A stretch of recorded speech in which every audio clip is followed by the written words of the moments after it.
Hi guys, so it's me, Abby Genovesa. Kung hindi niyo pa ako kalala, please don't forget to like, follow, and share. So, andito tayo ngayon sa Pulangi LCC Mall. And today, we're looking for some clothes to buy or things to get ready na.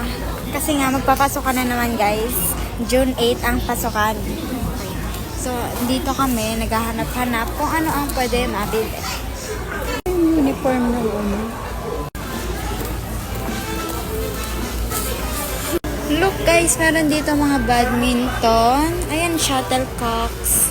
And then, ayan guys, pang volleyball. Mahilig din ako mag-volleyball guys. Pero hindi ko pa siya parang totally passion.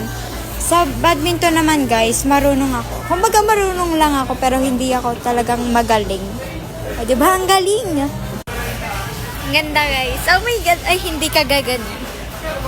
Okay guys, so pupunta kami ng kapatid ko dito sa plushie section. Plushie. So titignan lang namin. Oh my god, look! Meron dito guys mga Sanrio character toys. Ayan oh, ang gaganda. Mahilig pa naman ako sa Hello Kitty. Ayan guys, sa may Hello Kitty. For sale na lang. Pero di ko bibili. Ah, di ba ang galing mo? May banana guys! Ang lambot-lambot. Gusto ko neto. Someone will buy me this please. Nandito tayo sa Heaven section. Ang gaganda. Look at this guys. Meron pa siyang pa-flower. Abi. Ang gaganda din guys oh. Diba? Gantingin-tingin lang talaga tayo ngayon dito. Kasi ang purpose natin ay bumili ng mga school supplies. Mga gamit pang eskwelahan. Kasi tayo ay mag-aaral ng mabuti.